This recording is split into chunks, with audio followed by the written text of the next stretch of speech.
तो दोस्तों नमस्कार, गुरुकुल एकेडमी में आपका स्वागत है। मैं दीपक चौहान आप लोगों को केमिस्ट्री के जो अम्लीय और क्षारीय होते हैं जिसका पीएच मान क्या होता है इसके बारे में चर्चा कर रहे हैं और इसके बारे में बताएंगे। कुछ जो है बोर्ड पे लिखे कुछ बिना टाइम लिए सीधे लिख सकते हैं बोर्ड की तरफ।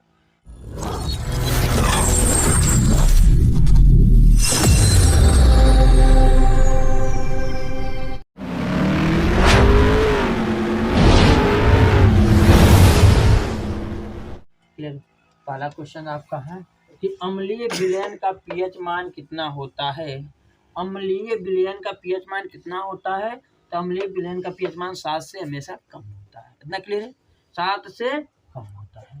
क्षारीय विलयन का पीएच मान कितना होता है? तो क्षारीय विलयन का पीएच मान 7 से अधिक होता है। कितना होता है? 7 से अधिक होता है। अम्लीय विलयन का पीएच मान 7 से कम होता है। क्लियर है? जबकि उदासीन विलयन का पीएच मान 7 होता है। ना 7 से कम ना 7 से अधिक, एक्यूरेट 7 होता है।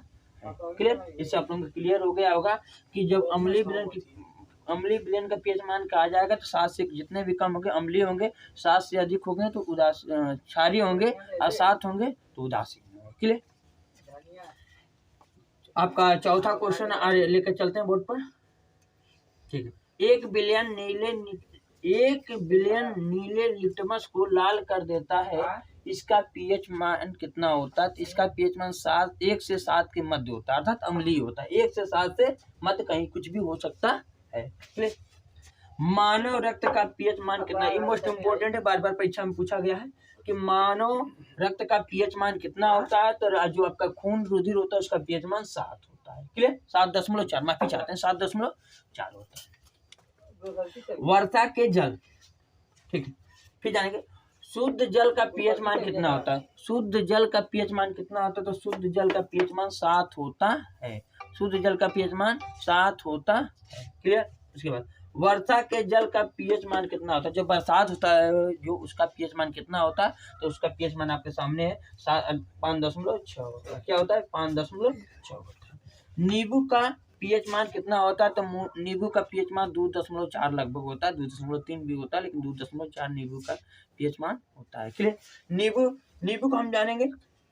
ठीक, उसके बाद है चींटी के डंक में फार्मिक अम्ल पाया जाता है। चींटी के डंक में फार्मिक अम्ल पाया जाता है, अर्थात बिच्छू के डंक में भी फार्मिक अम्ल पाया जाता है। मोस्ट इम्पोर्टेंट है, चींटी के डंक में या तो बिच्छू के डंक में फार्मिक अम्ल पाया जाता है। कौन सा अम्ल?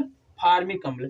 चींटी के डंक इसलिए लिखा हूँ कि बार बार परीक्षा में रिपीटेड इसी से पूछा जाता है, इसलिए लिखा हूँ चींटी के डंक में फार्मिक अम्ल पाया जाता है, अर्थात बिच्छू के डंक में भी फार्मिक अम्ल पाया जाता है।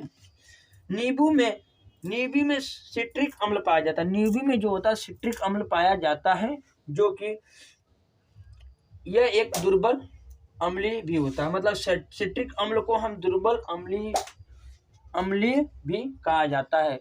ठीक है। उसके बाद हम बताते हैं आप लोगों को कि जो आपका सिट्रिक अम्ल किसमें पाया जाता है। तो खट्टे फल, अर्थात जितने भी रसीले फल होते हैं, जैसे संतरा हुआ और नींबू हुआ, ये सब में आपका सिट्रिक अम्ल पाया जाता है। ठीक है। आप लोगों की वीडियो अच्छी लगी तो लाइक और सब्सक्राइब आप लोग कर दें, जिससे हमारा मनोबल बढ़े। धन्यवाद।